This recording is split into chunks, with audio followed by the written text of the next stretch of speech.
Hey everyone, Jay Moore here with the More To It podcast, hailvarsity.com.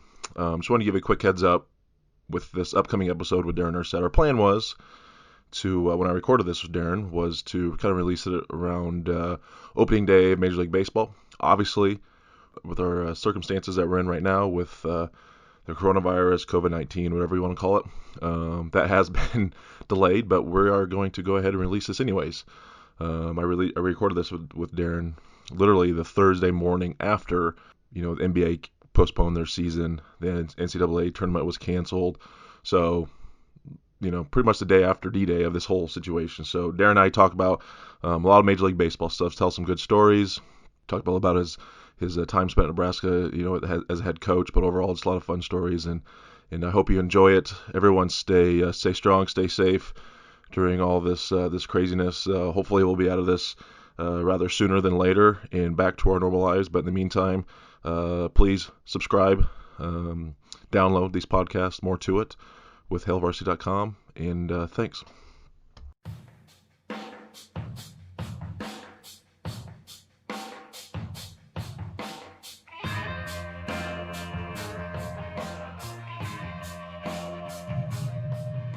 All right, another episode of the More To It podcast, Hail Varsity magazine, hailvarsity.com. So it's interesting. We have two former professional athletes in this room, unfortunately. And although the difference is one was a first-round draft pick, one has a World Series ring, one has a national championship ring, a few Gold Gloves, a couple All-Star appearances, Silver Slugger award. Anything else I'm missing there? Darin Erstad joins us today for the More To It podcast. How you been? Much good. Yeah, it's been different, but I made a commitment to see our kids a little bit more, and that has been a ride. It's been fun. So hockey season just finished, so it's been fantastic. Now you're officially retired. I'm using sabbatical. Okay. It's I'm sure who knows what the future holds, but it's been this was something that I felt strongly that I needed to do. Had some things I need to check off the list to get done in life, and I'm in the process of doing that. Awesome. So, one thing, it's always interesting. Your kids, they're playing hockey, they play baseball. I don't know if they do anything in the fall. One thing, it's been a kind of a hot topic lately, and I kind of want to get into this with you, the specialization in sports, and where your take on it, because obviously great career playing baseball many, many years. And it seems like it's the baseballs, it's the basketballs, it's the volleyballs, that kind of the soccers that wants you to focus on specialization. But obviously your kids aren't doing that. Your take on that, and kind of where it all went wrong with the specialization of sports.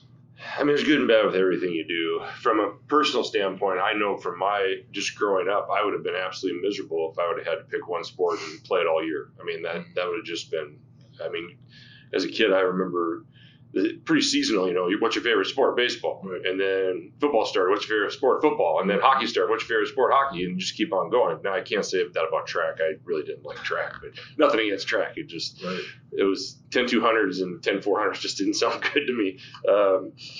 But, it's interesting the way it's went. For the record, I believe truly in multi-sport athletes. There's still plenty of data out there that shows that multi-sport athletes are getting to the highest level. Kids that specialize in one sport they're not overtaking those multi-sport kids. Will that change over time? Who knows? Where it's gone, you say it's gone wrong. I don't know if it's gone wrong or it's just different, where, we've made it a business with kids, making money off of kids, and teams are competing against each other, and the better players you have, you win more, and more kids come to your team, and that's how it works. And I don't think there's any arguing that, if you train more as a kid and specialize in one sport, you're probably going to get to your maximum potential sooner than you would if you just let nature take itself and just develop the overall athleticism.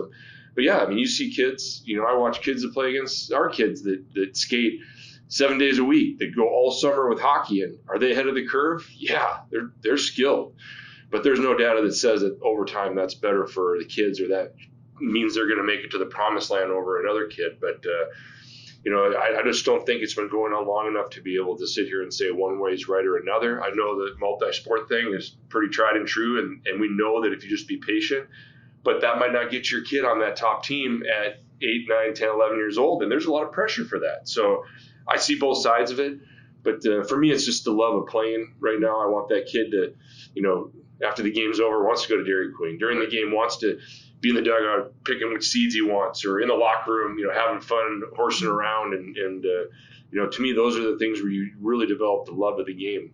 Yeah. So, even I know medical is advanced, but you've seen it being the head baseball coach at Nebraska, the shoulder issues, the elbow issues. Is that more of a specialization thing, or is it just kind of more of a player-to-player instance in your mind? I think the specialization, if you're throwing a baseball at 8 years old and that's all you're doing, and you're doing it, is that a byproduct, do you think, or is it, or just maybe just a kid that's, arm has some issues, genetic type of deal, but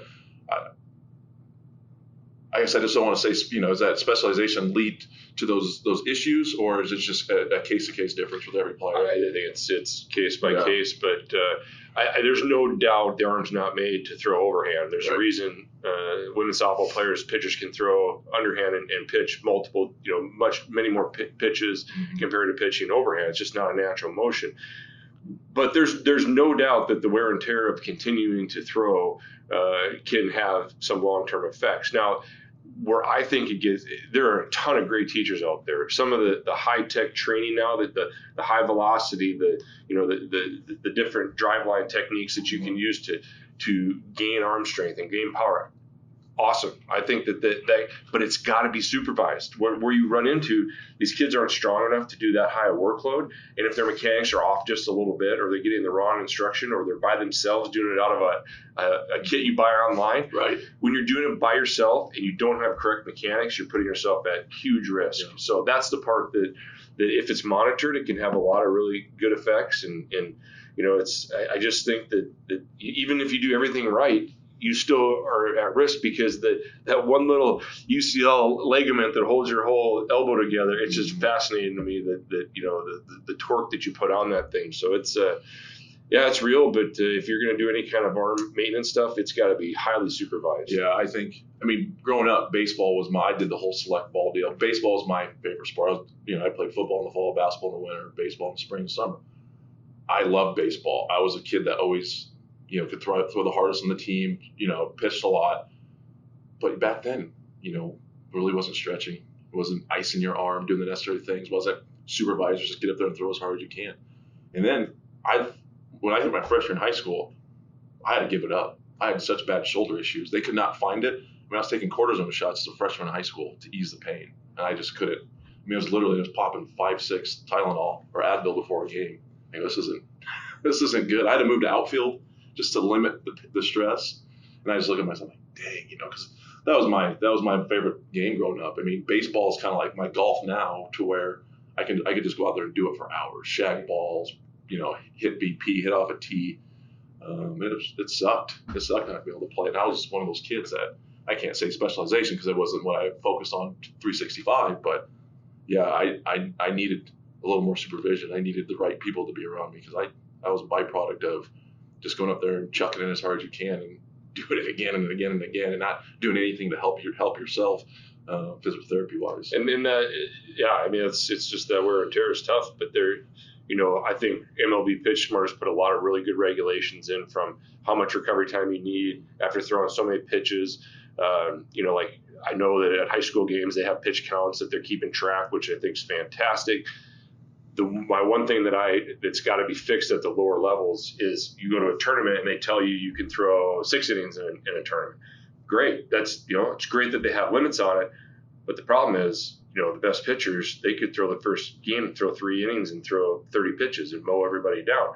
Well, another team will keep a kid out there for 3 innings and he might throw 140 pitches. And then they'll bring him back later in the day and say, oh, he only threw 3 innings. I'm like, well, that little ticker thing has about 140 pitches, so it could be tremendously dangerous. They need to find a way to get that pitch count ironed out at the lower levels. Yeah, that's a good point. Let's get into kind of go back to your time spent playing baseball and football at Nebraska. Word on the street is you're the only person that TO had to change spring ball practice for. Really? Yeah. What do you change it? I didn't know. Well, just to make it around your baseball schedule. Did you part? I don't remember that. You know, okay, well, that's a little. I was that trying to get some intel. You live in the Husker fishbowl. That might be a little bit. that might be fabricated. That's coming from a pretty reliable source. Yeah. He said that you were the only person they had to reschedule practice for to make sure you could attend. But you're pretty. I mean, how did you deal with going through spring ball and baseball? I mean, I suppose it would have been more difficult if I actually played a position, but I mean, I literally showed up and would kick at the special teams part and then go back to baseball practice. So the whole switching stuff around, I'm not so sure about that. But I mean, you know what kickers do. I spent a lot of time playing Sega in the locker room, and snapping to the quarterbacks at the pass station. So that was. Most of my time getting gooshed by Brooke Behringer and Tommy, because I didn't snap fast enough. I don't remember. I don't remember having stuff changed around for a little kicker, but I don't remember that. Do you miss old Buck Belzer? Yeah, I mean, it's just you get older. I suppose you start, you just remember type of stuff like that. But I mean, how can you?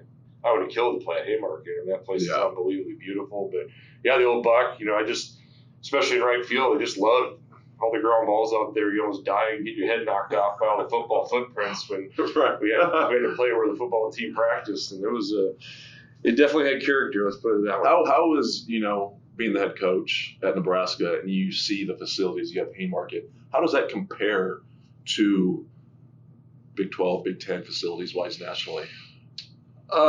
Stadium wise, as a recruiting, I guess, tool. Stadium, I mean, you're not going to find now, Mississippi State, there's been a couple built that are just out of this world, but you're not going to find a better atmosphere from just the views. The fans are awesome. The playing surface is unbelievable. It's just fantastic. Infrastructure wise, I mean, it's probably in the middle of the pack of the Big Ten right now, and there's programs out there that, I mean, there's schools like Clemson. We went and played a regional there. I mean, their infrastructure for baseball was nicer than any big league thing I'd ever seen. Really? And that's crazy.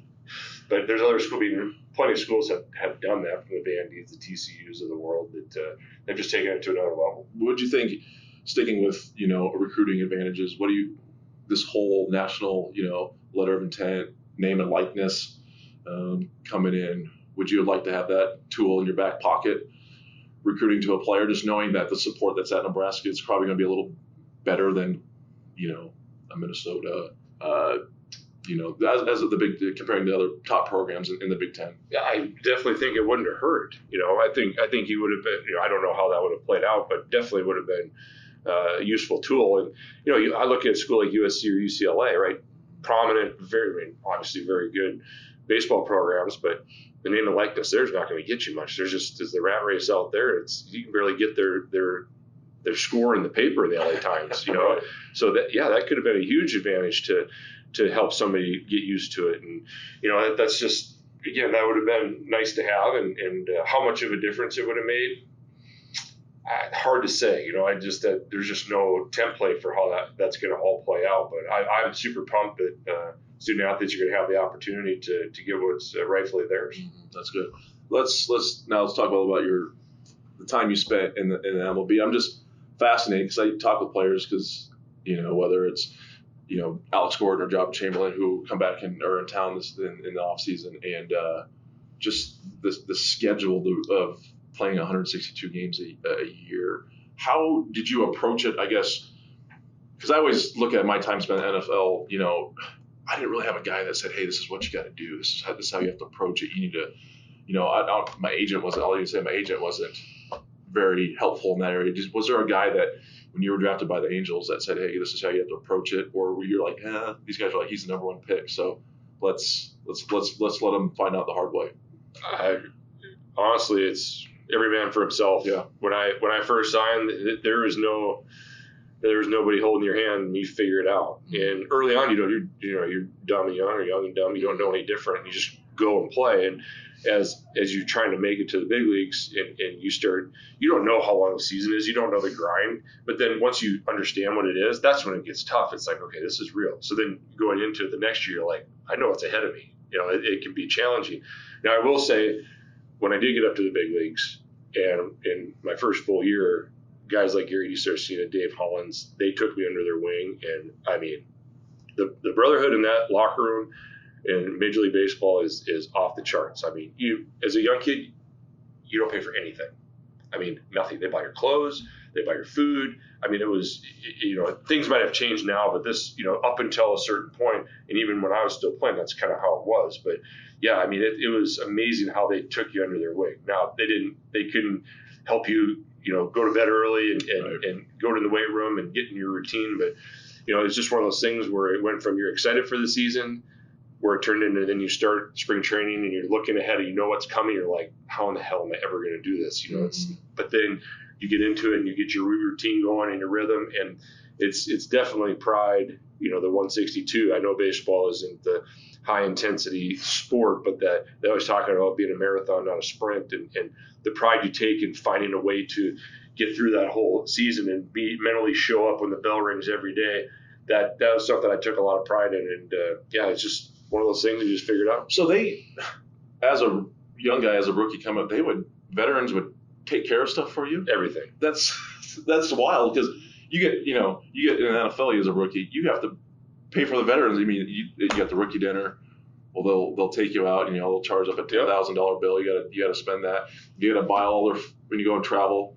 You even have meals on the plane, but they want another meal, so you have to buy your food to bring on the plane. It's just interesting. I thought it would be similar, but again, it's just like clubs. And I was a little bit different because I did, had a signing bonus, so they knew I had some money. But some of the younger kids that maybe didn't make money, that have been in the minor leagues a long time, like, you leave a city and you have to pay clubhouse dues, right? We'd have older guys that would pay the clubhouse dues for the younger kids, like all the way. I mean, we had kids that were coming from the Dominican that didn't even know how to write a check. They couldn't write their name. So there's just, and it was just a lot of the Latinos help Latinos that coming up. That it's just, for me, the culture that was in baseball now, once those phones got in people's hands, it's kind of changed, and it's been a little more individualized, but that's society in general. But that part of baseball and the generation giving back to the younger kids, that's kind of what, as you got older, that's what we were supposed to do. That was just that's one of the more special things in the game of baseball. That's cool. What clubhouse dues? Is it just your clubhouse at your stadium, or do you have to play dues every stadium you played at? Yeah, it's changed a little bit now, but you'd pay, like every month you'd pay, like, I'm just gonna throw a number out there. Say it's $1,000 a month.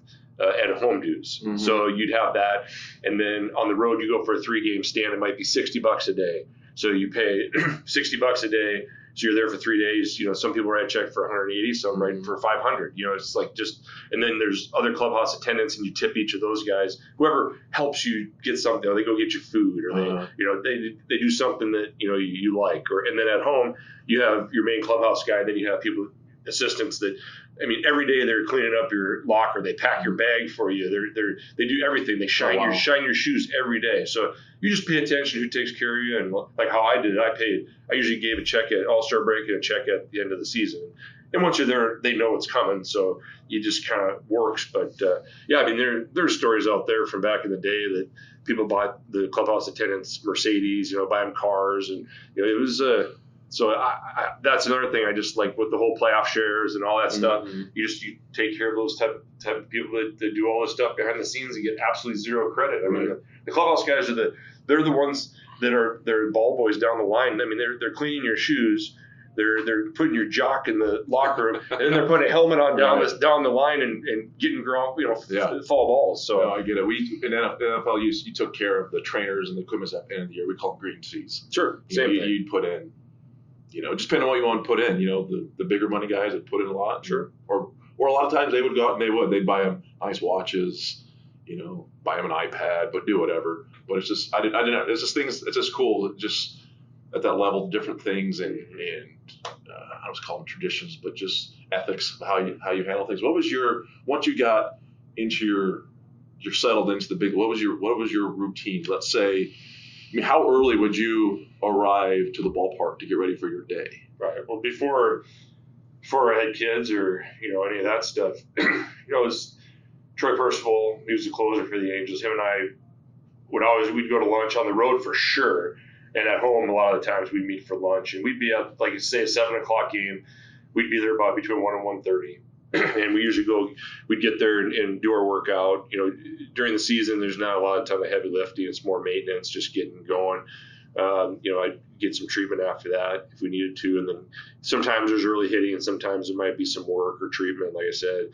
And then, there's a little dead time before we stretch. We usually play cards and, just relax a little bit in the clubhouse. And then we'd go out for stretch at BP, come back, get something to eat, do it for the game, and rinse and repeat and do it all over again. So so it was a pretty much full day. Yeah, I mean, favorite city that you guys go to? You knew, whatever you just like, okay, we're hitting. I mean, I guess you have your routines like, hey, we got a 3-game series against the Yankees. I know I'm hitting this spot, this spot. Okay, we got a 3-game series in Toronto. I know I'm going this spot, this spot, this spot. Did you have those spots, that routine at different cities, different ballparks you'd go? Oh yeah, I mean, my favorite was New York and Boston just because they were the king of the hill and you wanted to beat them, and the atmospheres were fantastic in those stadiums, and just the tradition was unbelievable. But like Toronto is you talk about routines. Like we'd stay downtown in Toronto and the Sky Dome, and if you've never been to Toronto, they have an entire underground city. It's I've never subways, there's malls. I mean, so it's just a bunch of corridors. So we would always challenge ourselves to see how close we could get to the Sky Dome without coming above ground. So you're cutting your way. You're not looking at maps. You're just trying to figure out where you're going. And we pop up and walk to the stadium. But we would do that. That would be our thing. So just little stuff like that every different city. How much golf do you guys get to play during the season? I didn't play hardly at all when I was an everyday player. When I was a bench guy the last couple of years with Houston, we played a little bit. We got to play a couple different places. But yeah, some guys could do it, some guys couldn't. When I was an everyday player, there's no chance I was going to be golfing. So not that it would screw up my swing or anything. I just was trying to save all the energy for what was at hand. I mean, you always hear. I mean, you see what John Smoltz is doing now. I mean, I get the pictures. You pitch. You got a 5-day break in between. I see it's obviously pretty easy for them to do it. Because they could probably get to the ball. I mean, would they get those 5-day? The starters. Would they get? I mean, if they're not throwing, they could go play golf and get to the ballpark. They go tee it off, but get to the ballpark a couple hours before. Well, they could, yeah. And I don't know what John's routine was. Or I'm just saying in general, but usually the pitchers are the ones that always are out playing the most golf. They, without a doubt, they've got all kinds of time. But I will also say that the pitchers are some of the hardest working, especially the starters. I mean, the routines that they put in are amazing. Mm-hmm. But yes, pitchers, they golf a lot on the road. There's no doubt. But it takes all kinds, right? Mm-hmm. So, I mean, I remember, we'd be stretching, and I got there early all the time, right? Well, we had guys on our team that would show up. We'd stretch at, say, 4:20. They show up at 4:10. And, I mean, they would literally, I don't know, it's like they had their uniform under their regular clothes, and they change it. We play the Yankees, and, Bernie Williams is one of the, most famous Yankee guys ever. We'd be stretching. He'd come rolling in, like walk across the field in his street clothes, like 20 minutes before their team would stretch. And he did just fine. And after BP, he'd bring his guitar, his bass guitar, and they would have like a little area, and he'd play his guitar before the game. And it's like, I'm not doing that. Right. Yeah, but that's the beauty of it. It takes all kinds to get to that. That's amazing when you get – I was one of those guys. I love to get early. You always had early bus, you had a late bus. I always wanted to be early. I didn't want to rush, but it'd be amazing. There'd be guys who'd roll in. The latest time you get was 2 hours before kick. Mm-hmm. They'd get there. They'd have a meal. They'd be eating a big ass meal an hour and a half before they have to play. I'm like, oh my God, I'd throw up everywhere. But it's just amazing. Those are usually the guys like, this is our 7-year vet, 8-year vet. They're like, this is just a walk in the park, and I'm this young guy, rookie, second-year player. You're like, God, I'm just trying to make the squad here and try to make it. It's crazy. You see the comfort levels, and it's just routines. What works for them. Were you a big superstition guy? Oh, I would probably say I'd fall under the routine thing. Yeah. Yeah. Probably we don't need to get into all that stuff, but it got a little over the top at times. Yeah. But it's depending on if you're in a slump or certain things, or I was very consistent with what I did, because I always, when that first pitch was thrown, I wanted to be at my maximum mental capacity that I could be for that first pitch. Like, that was my thing. And, you do a lot of the same things throughout the day to fool yourself into thinking that you're getting yourself to that spot, whether it was healthy or not, who knows. But yeah, I mean, I wouldn't say that I like did this to get hit. Like, it wasn't like if I did this, I got hits. Like, I wasn't like that. So, it was do you tap your spikes after you get out of the batter's box? Yeah, I think you just do it because that's the rhythm of how you do things. But yeah, that's when you do the same thing thousands and thousands of times over the course of 6 months, you can do some really weird stuff. I can only imagine. What were some of the crazy? I mean, again, I am. You call it attention to detail. You call it some people might call it OCD. Again, everyone has what makes them tick. What were some of the craziest things that you would see people do? Like, you're like, holy, this is getting a little wild, without saying too much, I guess, but.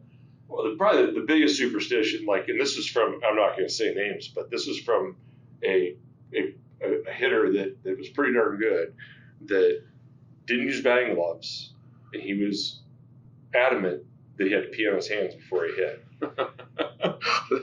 So he would literally pee on his hands before every game. And so if you're really struggling, that would be the joke. Or like, dude, this guy was good. Yeah, you just say, God, I'm now got my going through my head like, because I was a big baseball guy, especially in your prime. I mean, those are the guys. I'm trying to think. There wasn't a lot of guys that didn't wear batting gloves. Well, it originally came from a guy that wasn't on the Angels, but it circulated around, and he was a good enough hitter that a lot of people tried it. And I'm not going to lie to you, I tried it, and it worked. And then it stopped working when I got older. So, when you're not good, those tricks don't work when you're not very good. Oh, it's too good. I mean, I have this down in my notes, and you brought up, you finished your career with the Houston Astros. When that news came out with what happened this year, surprised? Like, what's your, as a guy that I know, probably, you can just hear you talking, you're day in, day out, work hard, embrace the grind, and just the scandal, the cheating. Right. I mean, your initial thoughts when that news came out. Not surprised one bit. Yeah. It's been going on for forever. I mean, that sign stealing, trying to figure it out, they took it to another level. And yeah, I mean, people have been paranoid in the game of baseball for whether you're using sticky stuff on the ball for pitchers, to steroids, to signs. I mean, it's just, I'm not surprised one bit. And with all the technology out there, you figured that something was coming like this. But I really am hesitant to give too much of an opinion on it because I don't know all the facts. Right. Like, I wasn't there. I don't feel like the whole story is out there. It's hard for me to understand, like, when I was playing first base, okay, so you're talking about the trash can banging, right? Well, when I'm playing first base, our second baseman, if we have a left-handed hitter up, right, he can see the signs from the catcher. So he goes like that before the pitch. Right. So I know off-speed's coming, right? So I'm already leaning for an off-speed pitch. Opposite field. Well, the first base coach sometimes in smaller stadiums can hear the same thing. So he hears this, and you can see his ears perk up. Same thing. And I look at him and I'm like, really? Yeah. Like, really? Like, so if any signal is given or a dugout's calling a name or a number, I just quietly walk over to the first base coach and say, what are you doing? Right? It's like, if you keep this up, I'm going to destroy your second baseman or your shortstop next time I'm on base. And they're like, sure, and it's done. So I'm trying to put myself in a situation where I'm hearing a trash can bang.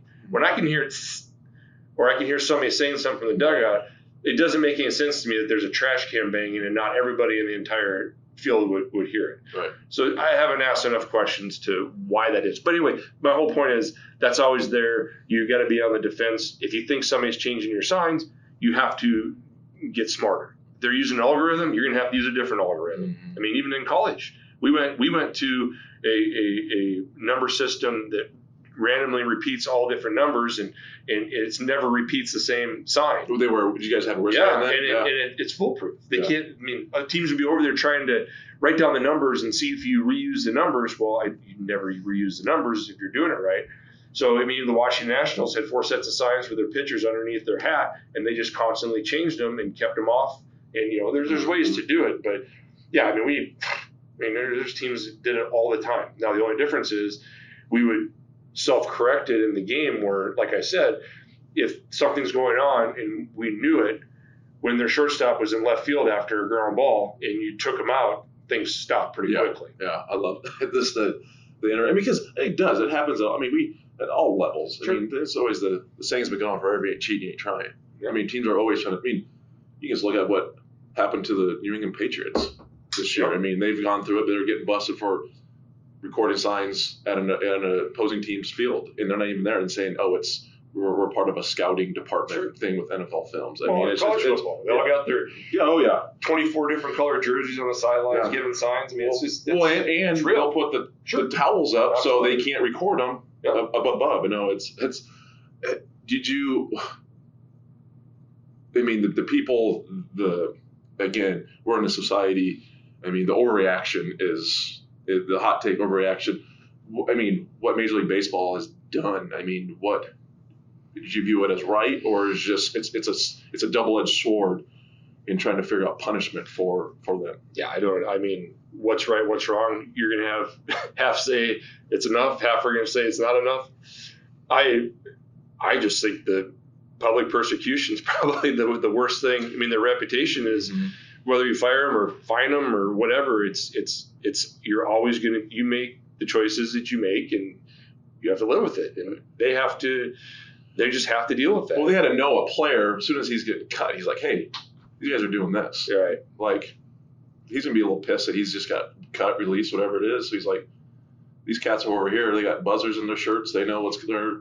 Yeah, and that's never been proven that they had the buzzers, but what's Altuve saying, don't rip off my shirt. We don't know. Again, I don't know the story. I wasn't there, and who knows? But yeah, it's just I think like the tackiness, the pitchers. Like people, like Trevor Bauer calling out people saying 70% of pitchers use a substance to throw.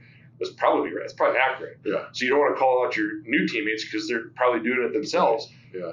And I want the pitchers to have tacky stuff on their fingers because I want them to be able to control the ball. I don't want them losing one up and wear one right off the chin. Right. So, again, you're not going to be able to please if you knew what pitch was coming every time, how your career batting average, how much better would it have been?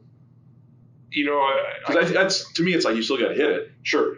But where it would come in super beneficial is you wouldn't chase off speed. Like if you knew off speed was coming, you could be timed. When you know a fastball's coming, bring it on, right? I mean, in the game of baseball, pitchers tip pitches all the time. You have guys that flare their glove on a changeup or turn their wrist on a breaking ball, and you know it's coming. So one of the toughest things is when you know it's coming, you get so excited that you forget about your strike zone and just swing at everything. So you get yourself out sometimes. Right.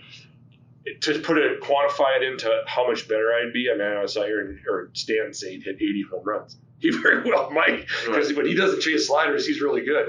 But I don't know what that would be, but I know my strikeouts would have went way down. Yeah. I had to get your take on that because that's been the whole talk, and I mean they have a damn bet out there for over under amount of times that Houston Nationals players are going to get hit. They won't get hit that much. You don't think so? No. There might be a few people will overreact to it, but I don't think that. There might be a few rogue pitchers that think that they're on their high horse and doing that, but I honestly don't think it's going to be as big as people think it's going to be from a hitting them standpoint. Interesting. I love the cat and mouse. It's just the things that is at this high level of stuff. Just hearing the stories, and it's actually without hitting them, it's actually at the pitcher's advantage to let the hitter think that they're going to hit them. Correct. So they're like right. So you've just opened up the outside part of the plate where they might be thinking they're going to hit inside. Now you can pound away, or just that little doubt in a hitter's head that I might get dosed right here and just bend there. And it's not the greatest feeling in the world. Right. I guess so. With you want to call it technology and everything that's available, because now I mean they're talking about taking film away in the locker room, because you could go and watch your at bat on tape to see how your technique is, to see to pick up on things. good thing or bad thing if that goes away? I don't think you can. There's too much technology out there. I just don't think you can just get rid of that. Yeah. I think it's very, very plausible to have a representative sitting in the video room. Where they, it could be on an 8-second delay, right? I mean, you can. There's so much stuff out there they can figure out, but that side of it to go in there and I mean, heck, they got iPads in the dugouts now laying out. I mean, you watch your at-bats against the pitchers or reliever that comes in. So I think that'd be too big a step. I think you could put it on a little bit of a delay and be fine. How you've seen it when you came into the league in 1996 to where when you left to where the game is now? How has baseball evolved with? Is it simply just pure the analytics?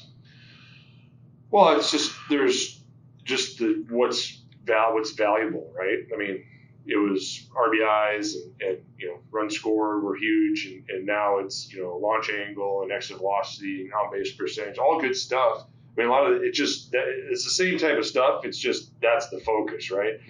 Where the game has really changed is it's gone to it's just you get paid for homers and getting on base, so it's really station to station baseball. There's not a lot of stealing, not a lot of hit and running. They've devalued sprinting hard to first base. They want you to save your energy. They don't want you to get hurt. So it's really slowed the game down. Fun to watch homers and stuff, but that part of it's a lot different.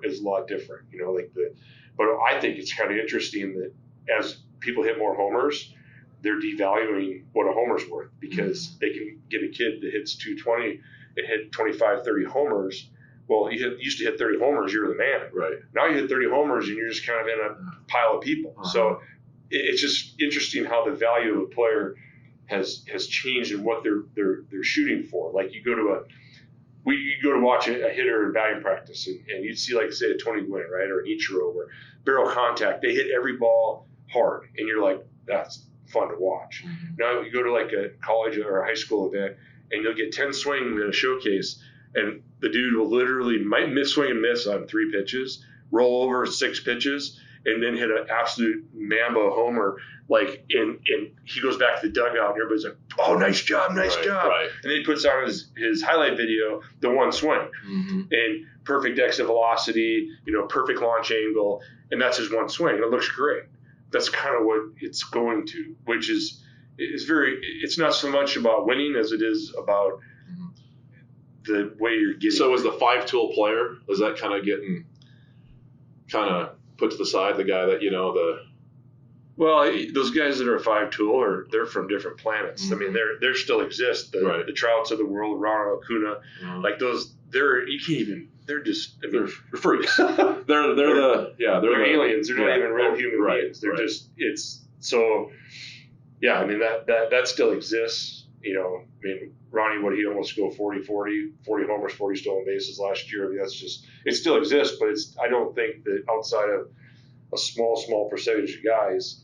And again, it's cyclical. Baseball is cyclical. It will come back around where you'll build these mashing teams. Somebody's going to build a speed team again for a cheap price. It's all cost savings, right? And somebody's going to find a model through analytics or whatever that beats what's out there, right? The shifts are so big in baseball. Somebody's going to develop a team that just makes them not be able to shift, right? Makes them have to handle the baseball. Pitchers can't throw to bases. They can't field their position. At some point, somebody's going to figure out that the value of hitting into a shift is less than the value of laying down a bunt to an area where they're not, to get to the bigger power hitters, stuff like that. So it'll be and pitchers. They can't pick. They don't know how to throw to bases. They can't field their position. It's a generalized statement. Something like that will turn around, and somebody will do some model based on cost savings to go against the system. Darin Erstad's a general manager starting up a new Major League Baseball team. You have one pick, and you can go grab anybody. Who's your first pick? Mike Trout. Not even question. One of the most unbelievable human beings on and off the field that I've ever had the pleasure of meeting. Just, wouldn't even think twice about it. And so let's switch. What's most underrated player that he doesn't get enough credit right now? I suppose there's a lot of them. There is a lot of them. Gosh, off the top of my head, I'm not. I'd have to think about that one. How about when you're one guy that in your time playing that he didn't get enough credit for how good he was? Oh, I would say it's those swing type of guys that can play multiple positions, kind of utility guys that just like a Benji Gill of the world, or somebody that can play outfield and infield, and just when one of your main starters goes out, he can just come in and don't skip a beat. Now he might not be able to stay in a lineup every single day, but he just brings that spark, and those type of fillers in your team are so valuable, and you have to have those type of players throughout the course of the season. Best pitcher you faced? Andy Pettit's him and Jamie Moyer are two lefties. Just he didn't throw very hard, but his deception, great stuff. I mean, it looked like he let go of the ball in the batter's box at the end. It was just absolutely awful at bat. Really? Yeah. How was it trying to get in a bat against Rivera in his prime? Yeah, I mean, for me, it's like facing the ninth wonder of the world, right, or 10th wonder of the world, whatever you want to call it. 100 mile an hour or 90 mile an hour cutter. Yeah, I mean, that's what you play at that level for, right? Right. And I've told this story many times about him. Is you until you stood as a hitter, until you stand in there and actually see what his ball does, and it defies everything about what a ball should do. You will have no idea what I'm talking about. But the best way that I do it, he shows it to you really well. Like, hey, Pettit hides the ball, you can't see it. Well, Mariano shows it to you, you see it out of his hand. Right. He's like, he's Iron Mike, it's coming. Right. And it lulls you to sleep halfway there. You're like, oh, I'm on time, I see that perfectly.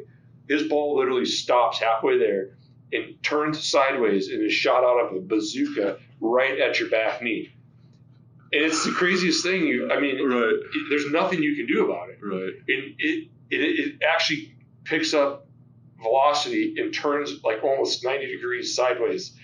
And you have to fool yourself into thinking that you have to tell yourself, I'm late. You have to be that. It never did that for any other guy. But we had good success against him because of a guy named Orlando Palmero. He was an outfielder we had. He had a theory that left-handers, his cutter would come in and blow you up, right? Mm-hmm. Well, he had a theory that he aimed for your front hip. We knew this because Larry Boa was one of our coaches, and he threw a BP to us, and he would always talk about he would look at the front hip of the guy he's throwing BP to. Well, Orlando was like, well, we think he aims at the front hip, so you can't hit the ball in. So Orlando's theory was to back way off the plate and make him throw it over, throw a strike. So what we did is we moved way off the plate. He would throw inside, and they'd be balls. So he had to throw the ball away, so anything away would be down the middle, and we'd actually get the barrel on it. So we took away his bread and butter, and it worked. And, he's still really good. Right. But, yeah, he's a freak show. Unbelievable guy, too, by the way. Is he? Off-the-chart human being. So we just talked about the best player, best pitcher. I thought it'd be fun. Let's go through here. We're going to pick our all-time best 9 guys on the field. Geez. Let's start with catcher. First guy that comes to mind is Pudge. He's up there, yeah. That's. Are you talking guys I played against? You talking just yeah. Because I was going to Johnny Bench right there in my sure. head. Okay. We can. No, I do in our era. Let's do in our era. Let's do 90s to early 2000s. Yeah. That's your era. That's my prime playing baseball. That's a big baseball card. By the way, I have your rookie card in like a nice hard plastic case. I was tickled pink when I got it. It's somewhere at my parents' house. It's making me feel old. Well, I'm 37. Huh? You're 40. 40. That's 8 years. Okay, Pudge, we got that one. First base. Pujols. Yeah. Did you guys play together with the Angels? Or you guys miss each other? No, we missed each other. Yeah. Second base. Robbie Alomar. Shortstop. Dieter. You have to put him there, yeah. Where does Ripken fit in? Yeah, he was because he was at third base too. Yeah, he was at. I played against him just a couple years. He was so you see him at the tail end of obviously a great career. It's so hard to. Jeter's hard to go against, but Cal will be there Third, I put A-Rod probably. Really? At third, yeah. Left field. Jeez, there's been so many. I mean, Vladimir Guerrero in right for sure. Center field. God, there's one guy I'm putting. Griffey. Griffey was an okay player.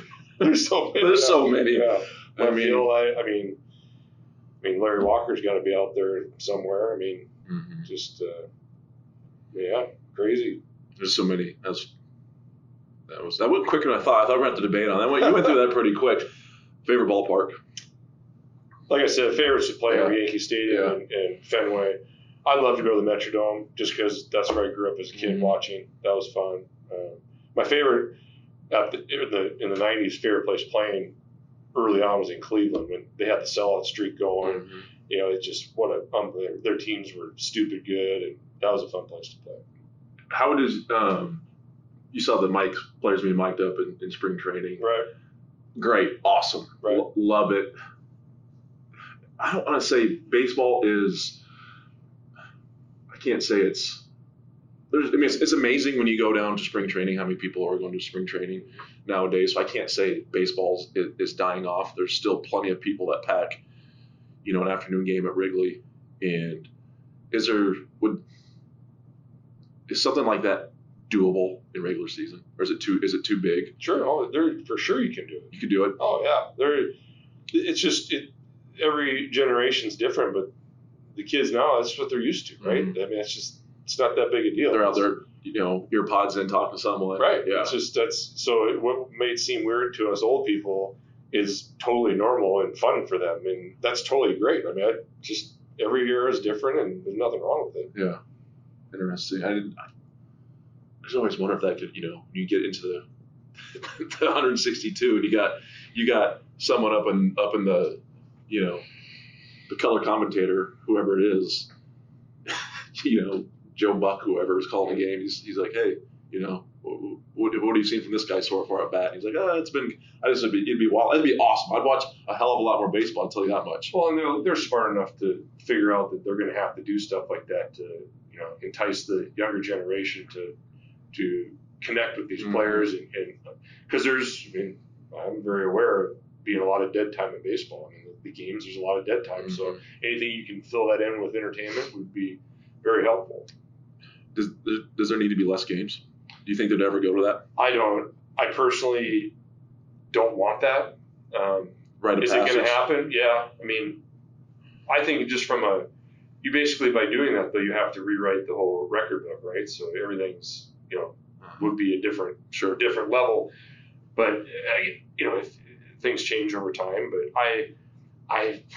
if you change it by 10 less games, is that really going to make a difference? Or if you speed up the pace of the game by 4.5 minutes, is that going to, slide the needle in your favor for more people loving it? I just don't know about that. Yeah. A lot of offseason moves this year in baseball. I mean, there's a lot of baseball to get to play, but what the Dodgers made this offseason and the moves they made, bringing the guys in from the Red Sox, and obviously what they have already. I mean, who else out there do you think give them a good test? Yeah, and the crazy thing was the Dodgers didn't really do much until the end. They added a couple of relievers, and they were pretty quiet, and then they go to get the big boys. But I mean, the Yankees will always be there. Tampa Bay is somehow keeps reinventing the wheel, and they're loaded. I mean, they're going to be solid. Houston, I don't care what anybody says, they're still a good team. Now, Verlander's hurt, that'll be hard, but I do think that the parity in baseball is not super, super strong right now. I think it's pretty top heavy. I mean, it's going to be a challenge for anybody to really sustain anything to keep up with those teams. It's wild. When you look at it, I mean, to what we talked about what it's parity, but how it's evolved, how the game's evolved. Pitching, there's still just a premium on pitching on this game. I mean, who in your mind right now is the best to step on top of that mound and grab that ball? Well, I think Garrett Cole's hard to deny. I thought Strasburg was pitching fantastic at the end of the season, but I mean, I don't care what anybody says. You can talk, everybody's talking about offense and hitting home runs. Pitching and defense still wins championships.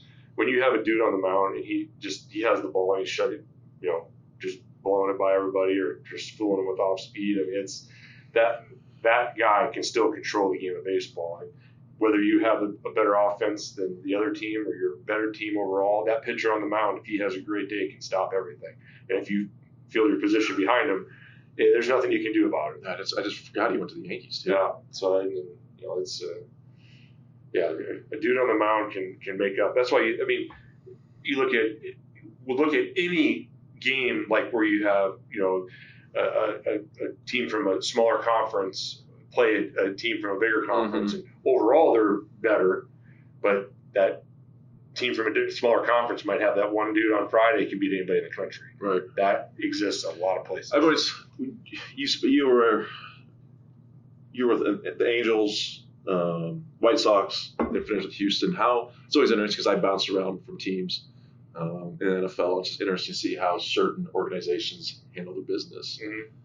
Same deal in Major League Baseball. Oh, for sure, yeah. Yeah, I mean, when Anaheim, we had developed a pretty blue-collar culture over there. Socia did a great job with that. And, we played the White Sox in 2005 in the ALCS, and they ended up winning the World Series that year. So it was kind of weird going there a year after. I knew a lot of guys on the team, but we were very prepared. I mean, they're sitting in their chairs between innings, they're on their cell phones. It was so much more laid back, and it was different. And then Houston was kind of a good balance of both of those. Nothing against the White Sox organization, right? Great people. It just everything's just a little bit different, and you're going to have that, and it's not necessarily right or wrong. It's just different. How was we'll get a couple more questions here. We'll wrap up. Now that how's your golf game? Now that you're quote unquote you're on sabbatical. The whole thing about I think just in sports in general, when you practice more, you're supposed to get better. My lack of ability gets in the way of the practice because I'm not getting any better. I haven't got worse, but I like to call that. So I always joke we would call it loft. Loft. Lack of effing talent. Yeah, there you go. That's where I've been very aware of my lack of ability in many facets of life. Getting in my way of success. No, I'm just. But it's and I would say the mechanics of my swing and how I go about my business on the golf course are probably not conducive to sustained success. But my fun factor is off the charts, so that part of it. Well, my whole plan was today. The weather did not partake. I was wanting to get in here, and then we could go play golf. We should have done it yesterday. It was a halfway way better day because I did get in a few holes. Best golf course you played? Just having being in the majors and having the connections. I'm not a bucket list guy. I haven't have a list of courses I'm gonna have wanted to play. Probably, the best experience probably playing Pebble. I mean, that was nice. But I haven't knocked out a ton of. I was hoping you'd say, I snuck on Augusta one time. No, I'm not famous enough to get to do that. But BS. I got to play Oakmont, though. I enjoyed you did? that. We got to go to the U.S. Open a few years ago, and it's more than a few now, but we had to watch it. We had an off day. We watched it, and we came back the next time we had an off day and got to play it. So it was fun to get to. Wow! Right after the Open was played, so so everything was. You didn't have to worry about the rough. The fans had knocked it all down. It was good. But we're gonna have to play some golf here before you get traveling with your kids around baseball to do it for sure. So now we got to finish this up. We'll wrap this up with my 3 and out for Darin Erstad here. Favorite movie? American Flyers. American Flyers. Oh, I am not familiar with that one. It's an old Kevin Costner biking movie, Hell of the West. Okay. It's you have to look David Summers. I'll look it up. Yeah. Is it on Netflix? I would highly doubt it. Most famous person in your phone? In my phone? Yeah. I don't hang with famous people. Who? Do you have Mike Trout's? I don't. No. Okay. I used to be friends with them on Twitter or whatever, but I don't have that anymore.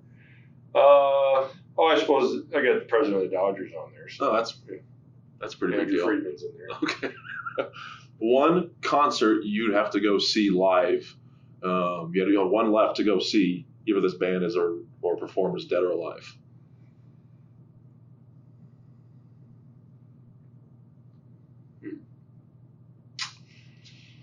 I'll go to many concerts.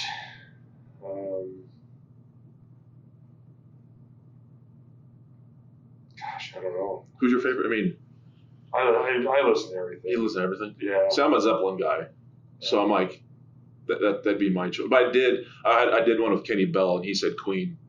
Really? Yeah, because I don't get too excited about anything, good or bad. So I kind of live a boring, just kind of. Well, I can't sit here. We'll throw that one out. If there's gonna be a movie made about Darin Erstad, who's playing Darin Erstad? Because I need an answer. I get an answer here for the 3 now. Now you're making me do 4 now. Well, I'll go back to the movie. I'll go back to the concert because I don't like to talk about myself. So. No, I mean, come on. Kevin Costner's the guy who's playing. I mean, yeah, that's perfect. Yeah. I would say if I had to listen to one person it'd be Alan Jackson. He would be my guy. Okay. So. All right. That's 3 out, Darin. Appreciate your time. Yeah, thanks, no problem, man. Jay. Well, that's another More To It podcast. Be sure to tune into the next one. It's Jay Moore, the host. Hail Varsity Magazine, hailvarsity.com. Thank you.